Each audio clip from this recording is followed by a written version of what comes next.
Assalamualaikum warahmatullahi wabarakatuh. Senang berjumpa kembali dengan saya Dr. Indiarsa Arif Lestia. Kali ini kita akan membahas mengenai ulcus molle atau nama lainnya adalah chancroid. Masih dalam kategori penyakit menular seksual. Untuk tahu lebih jelasnya, mari kita simak penjelasan berikut ini. Chancroid atau ulcus molle adalah infeksi bakteri yang ditularkan melalui kontak seksual.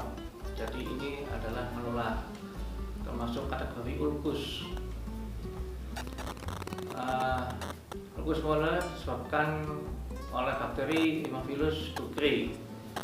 Bakteri ini menyerang jaringan dan menghasilkan luka yang terbuka yang disebut chancroid. Faktor pemicunya adalah aktif secara seksual, artinya usianya juga biasanya usia produktif antara 15 sampai 50 tahun yang aktif secara seksual. Kemudian berada di negara yang sumber daya yang kurang memadai, seperti pelayanan kesehatan, makanan, air bersih, dan higien yang kurang. Apa sih tanda-tanda dari penyakit chancroid ini? Pada pria maupun wanita bisa terjadi suatu penyakit yang dinamakan dengan chancroid atau ulcus molle. Pada pria biasanya adanya benjolan kecil dan merah pada penis yang dapat berubah menjadi luka yang terbuka dalam 1 atau 2 hari. Kemudian yang kedua, pada wanita dapat muncul benjolan merah atau lebih pada labia atau bibir kemaluan dan alus atau pada paha. Ini biasanya sudah dibedakan dengan penyakit herpes simplex karena mirip adanya luka.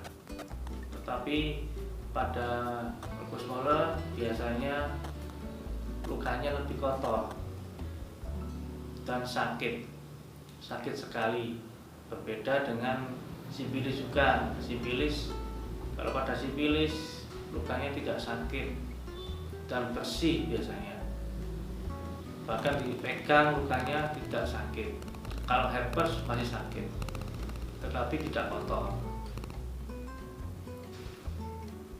Untuk ukuran ulkusnya dapat bervariasi antara 0,5 cm sampai 5 cm. Ulkusnya mudah berdarah dan kotor. Ulkus memiliki pusat yang lunak yang berwarna abu-abu sampai kuning keabu-abuan dengan tepi atau batas yang tegas dan tajam. Kemudian saya tadi sebutkan ada nyeri yang sangat saat hubungan seksual, luka yang tadi, atau pada saat mengganggu pada saat buang air kecil. Kemudian jika sakit berlanjut dapat menyebabkan pembengkakan pada pangkal paha atau kelenjar getah bening yang dapat menembus kulit dan dapat menyebabkan bengkak bernanah atau bisul yang kemudian dapat pecah. Untuk diagnosis dan pengobatan, diagnosis biasanya dapat ditegakkan dengan pemeriksaan laboratorium dengan mengambil spesimen dari lesi atau luka tadi, kemudian diperiksa di bawah mikroskop. Itu diagnosa pasti untuk melihat adanya bakteri Haemophilus ducreyi. Tetapi biasanya dengan gejala klinis tadi yang saya sebutkan tadi, kalau jelas mungkin tidak perlu dilakukan diagnosis tambahan atau lab. Untuk obatnya bisa diberikan antibiotik, biasanya berikan injeksi ceftriaxone single dose 1000 mg selama 3 hari. Ini biasanya dilakukan di pusat kesehatan atau bukan dilakukan di rumah tentunya. Karena penyuntikan juga perlu skill dilakukan oleh tenaga yang terlatih, perawat atau dokter. Kemudian bisa diberikan juga azitromisin. Nah, terkadang jika diperlukan perlu tindakan insisi atau operasi kecil pada pisau tadi yang membengkak tadi. Jika itu membengkak besar perlu dilakukan insisi untuk dibuka agar bakterinya terpapar dengan udara. Biasanya itu bakteri yang anaerob yang tidak tahan dengan udara. Begitu dibuka pasti akan segera sembuh. Kemudian untuk pencegahan, karena mencegah lebih baik daripada mengobati. Pencegahan yaitu yang pertama adalah membatasi jumlah partner seksual dan menerapkan seks yang aman, tidak seks bebas.